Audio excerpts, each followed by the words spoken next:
Stealing is bad, unless you do it to your league mates. You're supposed to steal the good players on draft day and tell your league mates to suck it. Suck it! So here are a few draft day steals that could turn into sleepers with massive upside. All right, let's get something out of the way right here at the beginning. In order to be considered a draft day steal, it's got to be one of two things. It's got to be a stud that falls down the draft board that you get at a massive discount, or a sleeper that has massive upside that you drafted super late in your fantasy football draft and he pops the hell off. So let's start off by looking at a few studs who could fall down your draft board in your fantasy football draft this year. After we go through a few of those, we'll go and talk about some deep sleepers. But one of the studs I want to mention first is Naji Harris, running back of the Pittsburgh Steelers.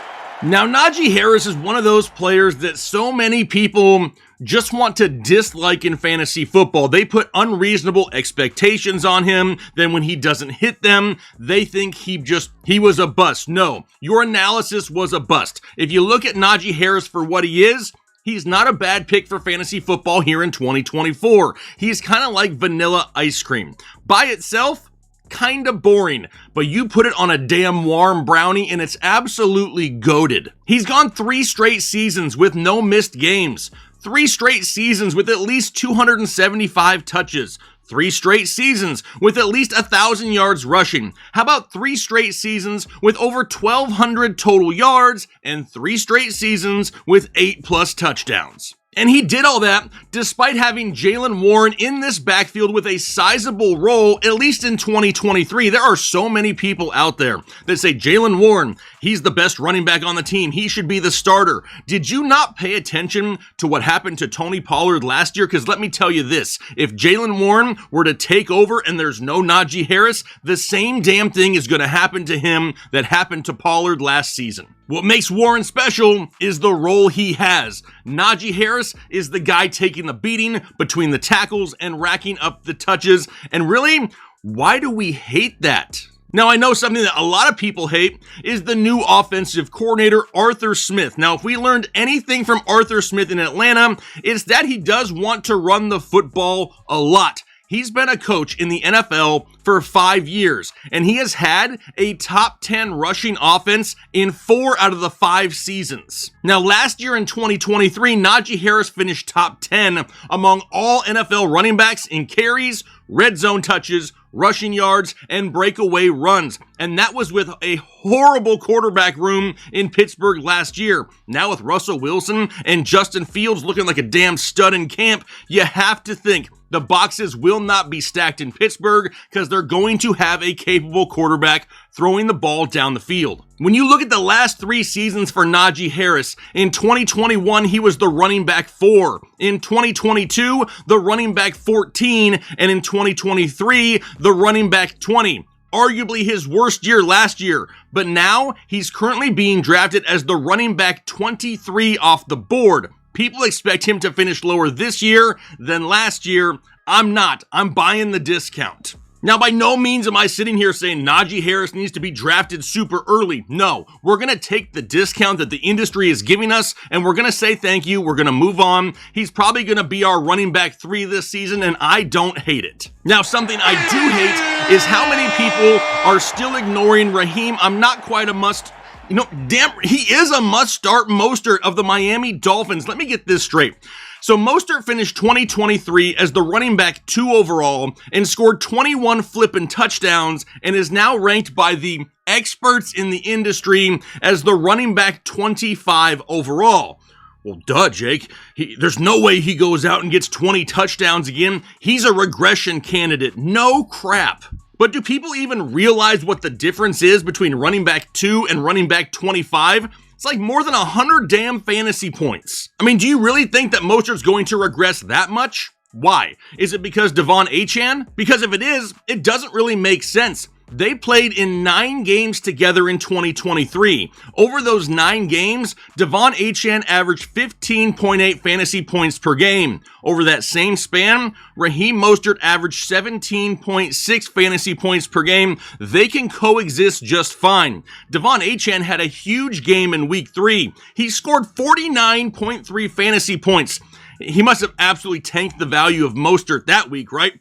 No. That same week, Raheem Mostert scored 41.7 fantasy points. In fact, there was only one game all year long in which they played together, and Achane scored in double digits and Mostert did not. Now, Miami only ran the ball 456 times in 2023. That was 15th in the NFL. So it's not like they had some crazy volume in the backfield that they can't duplicate once again this year. They very much so are going to be right around that number again. And it's not like Mostert is one of those guys who needs 300 plus touches to go out there and produce fantasy numbers. His career high in touches was just last year, and it was only 234. The dude is a lightning bolt and can bust off the big one in a heartbeat. He was top 10 among all NFL running backs in juke rate, evaded tackles, and breakaway runs. 6.7% of his carries resulted in 15 or more yards. That is huge. The boxes will never be stacked in Miami because that passing game is absolutely stacked as well with the likes of Tyreek Hill, Jalen Waddle. Now they got Odell Beckham, Jonnu Smith. There's going to be plenty of room to run in Miami once again. Now, do you realize if he's anywhere near similar yardage to last year, which wasn't some huge number, but he scores 11 less touchdowns, he's still going to have enough fantasy points to finish as the running back 15 overall. Currently at the running back 25 is an absolute joke. Which takes us to our last guy, T. Higgins, and everyone is just off the T. Higgins bandwagon. The hate for him is absolutely real. Now, I am nowhere near saying that he is some top 12 wide receiver in fantasy football, but he's currently the wide receiver 27 off the board. Joe Burrow is back and healthy, looking like oversized Slim Shady out there at training camp. Higgins himself is healthy after suffering a rib and hamstring injury in 2023. We also know that Tyler Boyd is gone now in free agency. That's going to free up 98 targets in this offense. They just franchise tagged T. Higgins, which means they're paying him almost $22 million this season. Now, a lot of people thought he would be traded by the NFL draft, but that did not happen. Cincinnati did go out and draft Jermaine Burton out of Alabama, and the writing is on the wall that he is going to be the Higgins replacement in this offense probably after this year. But do we really think that Cincinnati is going to pay him $22 million and not use him? Now, if anything, your argument could be that you don't know if he's going to stay healthy or not. But the guy's only 25 years old, and he's out there playing for a massive contract from someone. Now, on average, the wide receiver 27 scores right around 163 fantasy points a year. That would put Higgins right around 70 catches for 1,000 yards and 6 touchdowns. That's all he would need to return draft value, and those are numbers we've already seen him hit multiple times in 2021 and 2022. I'm buying the discount in a contract year with a healthy Joe Burrow coming back to an offense that has more targets available. Now, I don't know about you, but I am super pumped for draft season. It's right around the corner, and actually, I thought it would be a good idea to try to beat some of you guys in some best ball leagues. I already have a few drafts set up over on Underdog Fantasy, and there's links to them down below in the description right now. If you think that you can beat me on Underdog, now is the time to prove yourself. Maybe you don't have an account though, and that's okay. Now is the perfect time to get one. Head over to Underdog Fantasy or download the app. Create a new account using the referral code HEADLINERS when you do so. Once you then make your minimum $10 deposit, you're going to be good to go. You can start joining leagues against me. But that's not it. You're also going to get a free 2024 fantasy football draft guide and a first-time deposit bonus of up to $250 in bonus cash just by using our Headliners code when you sign up. So, let's see if you have what it takes. Like I said, links down below in the description. But now let's talk about some more late round sleepers. And the first one is going to be a guy that I've been beating the drum for this guy all off season long, but damn it, people need to start listening. It's Khalil Shakir, wide receiver of the Buffalo Bills, currently the wide receiver 52 off the board. Now, first off, outside of Buffalo, no one really overly pays attention to this guy, and he had over 600 yards receiving and didn't even catch 40 balls last year. Dude had 2 targets or less in 9 games last season alone.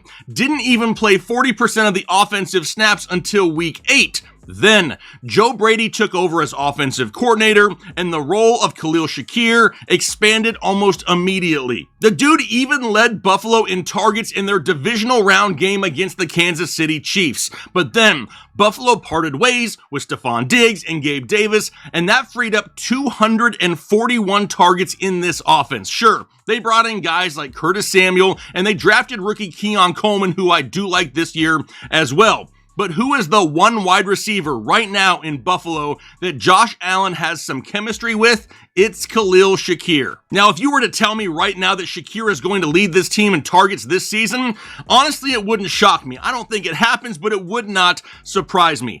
I just don't think there's a way that this guy doesn't see more volume this season. But let's go ahead and be a little bit conservative. Let's say the new guys like Keon Coleman, Curtis Samuel, maybe even MVS, they eat up right around 200 of those targets that are available, and maybe Shakir only sees 40 extra targets this year. Shakir averages 13.5 yards per target and a touchdown every 22 and a half targets. So if his total target number jumps from 45 to 85, that's going to put him in the neighborhood of 1,100 yards and 4 touchdowns. Once you take into account his career catch percentage of 75%, it also comes in right around 64 receptions. Do you really see the stat line of 85 targets, 64 catches, 1,100 yards, and 4 touchdowns as some outrageous number? I mean, honestly, if anything, you could say the yardage may be slightly high, but even if we drop him down 100 yards to 1,000 yards receiving, that's going to give Shakir 156 fantasy points. That's enough to put him up inside the top 30 wide receivers in fantasy football alone. He's going to outproduce his ADP by 22 spots at that point, and his ceiling could be even higher. Which then leads me to Rasheed Shaheed, wide receiver of the New Orleans Saints, currently wide receiver 56 overall. And so much attention is paid to Chris Olave in New Orleans, but what are the chances that not enough people are looking at the right receiver in New Orleans in Rasheed Shaheed? Because wide receiver 56 is laughably low in my opinion. Last year's wide receiver 56 was Jahan Dotson, and ain't nobody playing Jahan Dotson in fantasy football last year. Shaheed didn't kill it by any means last season, but he finished 14 spots higher in 2023. He had 5 games with at least 14 fantasy points. He averages over 16 yards per reception over the last 2 seasons. Michael Thomas is now gone. That frees up 64 targets alone in this offense. Last year, he only had 75 targets, but he turned it into 46 receptions and had 719 yards and 5 tutties. That's 9.6 yards per target and a touchdown every 15 targets. So let's go ahead and take his 2-year average there for both numbers and see what he needs to produce above and beyond expectations in 2024. Well, if we have 11.8 yards per target and a touchdown every 16 targets, which is his average over the last 2 years, we'll also say that A.T. Perry kind of gets a little bit of a bigger jump in volume. I'm not going to give everything to Shaheed, but maybe he absorbs only 15 extra targets that were vacated by Michael Thomas. That's going to give him 90 targets. 90 targets at 11.8 yards per target is 1,062 yards. We then take the 90, divide it by 16 because it's a touchdown every 16 targets. That's going to give us 6 touchdowns. 90 targets, 1,062 yards, and 6 touchdowns, not bad. His career catch percentage, 68%, which means be right around 61 receptions or so. 90 targets, 61 receptions, just over 1,000 yards, and 6 touchdowns. That is a very realistic stat line right there, and in half PPR scoring would be enough to give him 172.7 fantasy points. Over the last 3 years, that would be good enough to make him the wide receiver 25 overall. Now, I don't know about you, but if I could draft the wide receiver 56 and have him finish as the wide receiver 25, I would be pretty dang happy. Now, maybe you're still saying, Jake, these numbers are a little bit too high. Okay, I hear you. How about this? He could have 170 yards less and still finish as a top 30 fantasy wide receiver and blow his ADP out of the water still. Now, I don't know about you, but this has got the juices flowing. I am pumped up for draft season. If you're pumped up, do me a favor and hit the like button now. If this video can get over 1,000 likes, I'm going to pick one random commenter from down below who leaves the comment #winning, and I'm going to give them a free fantasy football draft guide. So you know what to do. Hit the like button, leave that comment down below, and I still got one more player. It's Davian Wicks, wide receiver of the Green Bay Packers. And in my opinion, he may be the most underrated wide receiver in Green Bay. You guys already know I love myself some Jayden Reed. I've been on that bandwagon a while, and I'm not hopping off it just yet. But there is a legit chance that Davian Wicks could be one of the top overall receiving weapons in Green Bay this year. He showed in 2023 that he could get open, make defenders miss, and then do something once he had the ball in his hand. From week 11 on, he averaged 5 targets, 4 catches, 57 yards, and a half a touchdown per game. Over the span of a 17-game season, that comes out to be 85 targets, 68 catches, 969 yards, and 8 touchdowns. Now, maybe you see that stat line right there and you go, Jake, yeah, that stat line, it's not great. He's going as the current wide receiver 65 overall. That is the 158th overall pick in the consensus rankings. Last year, the wide receiver 65 was Christian Watson, his teammate, and the dude was always hurt and never on the field. Which leads us to this season. Are we overly confident that Christian Watson's going to play all 17 games? Absolutely not. We already know that Jordan Love has come out and shown that he likes to look the way of Davian Wicks. We're seeing it in camp right now. We even have Steve Smith out there saying that Davian Wicks reminds him of Devontae Adams. Damn. But after he said that, I went back and watched more film. And if you do the same thing, the similarities are actually kind of crazy. You gotta forget about Christian Watson in Green Bay. Jayden Reed and Davian Wicks are the future of the Packers passing offense. And at wide receiver 65, there is little to no risk in you drafting him with one of your very last picks in 2024. Because I don't know about you, but if I can spend one of my last picks on a wide receiver that has 1,000-yard upside, I'm probably gonna do it. So whether it's studs falling down draft boards or sleepers with massive upside, these are the things you need to look for during your fantasy football draft. If other players in your league want to use their bias to not draft a player, just say thank you and take the discount. But I want to know what you think. Who are a few players in your fantasy football league this season that you're hoping to get on a discount? Be sure to comment those names below with the hashtag winning, because once this video gets over 1,000 likes, newsflash, it's gonna get over 1,000 likes. I'm gonna pick one of those random commenters from down below, so you don't want to miss out on that. But I'm gonna go ahead and get out of here for the day. Hopefully you guys enjoy the rest of your day, and then most importantly, do your part to make the world a better place. Analytics.